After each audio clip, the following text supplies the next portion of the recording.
Hey guys, it's me again. I haven't made any videos in a while, and that's because school has started to get really busy. So it's fitting that today we're going to be talking about what it's like being a graduate student in Japan.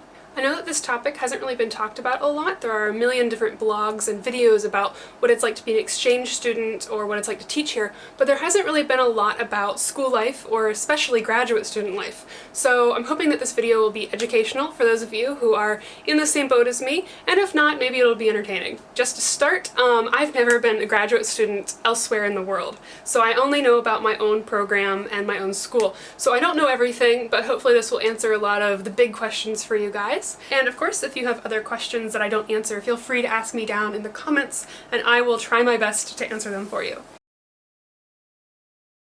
Okay, on to school. I am enrolled at the University of Tokyo, known as Todai, and it is the top university here in Japan.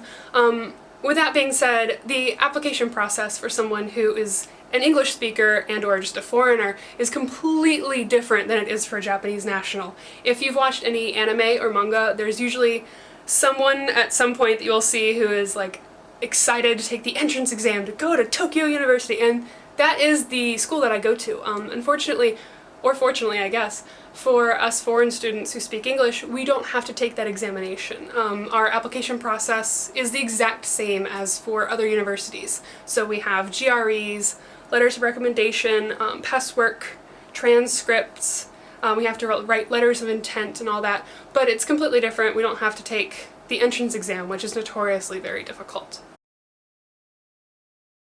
Daily life here as a student is very slow. The first year in my program we have a lot of required courses. There's a lot of big papers and presentations, a huge amount of reading that we have to do every week.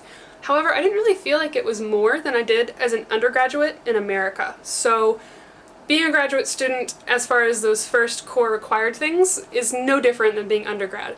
Although I would say it's probably a lot more reading than it was an undergraduate. The second year we focus on our thesis, so I only have one class per week. So I have a lot of time that is just this free, unstructured research time, and I also have a part-time job modeling just to kind of take up some time and give me a little bit of structure during the week, but there's not many courses I need to take, so it's really independent. You really need to be able to manage your time wisely for yourself. For the program I'm in, we can pretty much research anything that we'd like to. I'm focusing on YouTube, which means I can do my work anywhere as long as I have an internet connection, so it makes things a little bit easier.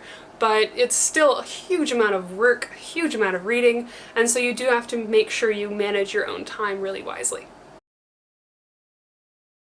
Now, our campus is absolutely beautiful. I'm gonna wait until spring to give you guys a little bit of a campus tour, so be waiting for that video. In Japan, at least at Todai, we don't have dorms that are near campus. They're at least a 45-minute commute.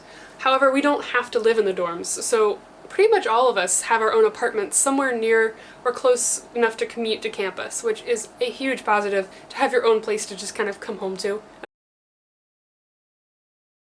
As far as scholarships go, there are surprisingly few for Westerners. If you're Asian or from a non-English speaking country, there are a ton that you can apply for. However, I think they kind of assume that Americans and Europeans have enough money to just spend on everything, and so we don't need help paying for college. There are some government scholarships, but they are very highly competitive, so if you want to apply for those, start as soon as you can, because sometimes you have to apply to them before you even apply to colleges. It's very confusing. So look into that, the earlier the better. However, I'm not complaining, because tuition is so cheap here.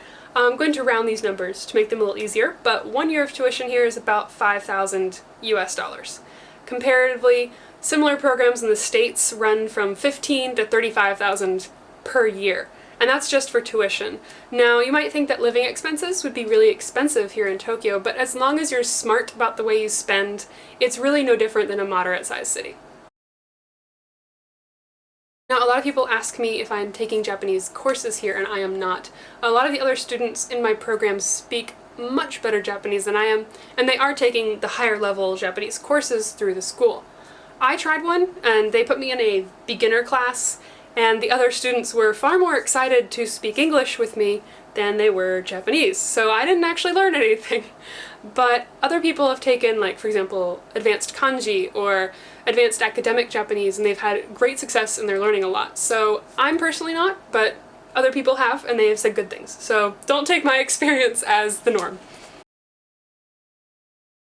Lastly, the way I found out about this program and schooling option is just through my own research. I just looked up all the different schools here in Tokyo, went to their web pages, and happened to find one that fit me. So if you're thinking of studying here in Japan, there are a huge number of schools that are looking to attract foreign students. So maybe something will have a good fit for you. Well, I think I've covered everything that I can think of at the moment, but if you have any further questions, ask me down below, send me an email, whatever is best for you, and be sure to like and subscribe. See you guys next time! Such a dork.